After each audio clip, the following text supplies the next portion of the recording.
And welcome again. I'm super pleased to welcome Okan on stage about dealing with system faults in a critical healthcare system. So, Okan, the stage is yours. Thank you, David. Greetings, everyone. Today, I will talk about our experiences in managing an hospital information system. This is Okan Celep, and I work in Turkcell. Turkcell is actually a telecom operator, but it also supports many areas, and one of them is a hospital information system. Today, we will first talk about hospital information system. What does it look like? And access log analysis we made, trend analyzer code, app log parsing with LogStash, and you can see my code in GitHub.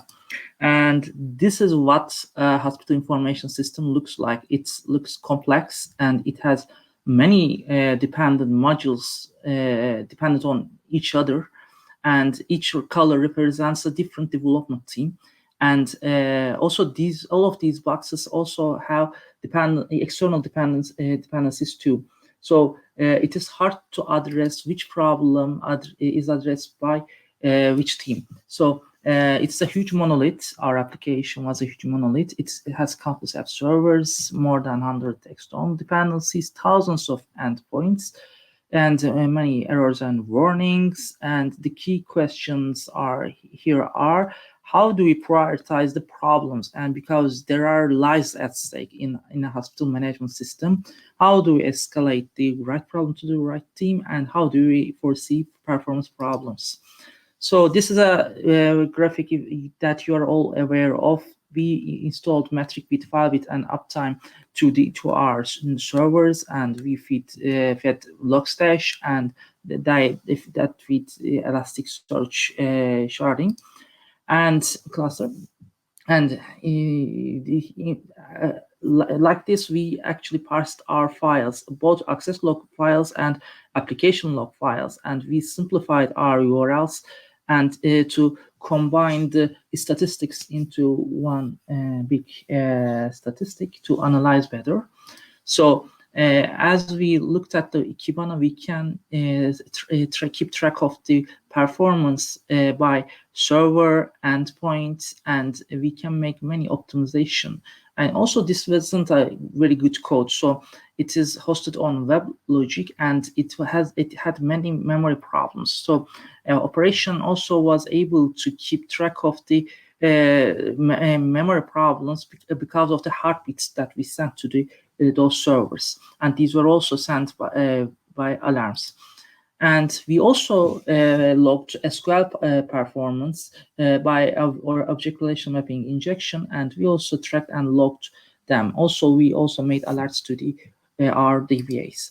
So one of the key things we did was to make a sliding window algorithm to access log, because an endpoint performance does not necessarily mean to have exact performance on each time of the day. So you have to compare it to the same time of the period, like the midnight or noon. So we also made some thresholds and reference times, and we compared them by Elasticsearch queries. And this is the GitHub link again. And in the left, you can see the current window query, and in the right, you can see the reference window query. You can see that the queries are made by grouping by URL, and you can make give minimum amounts or minimum documents.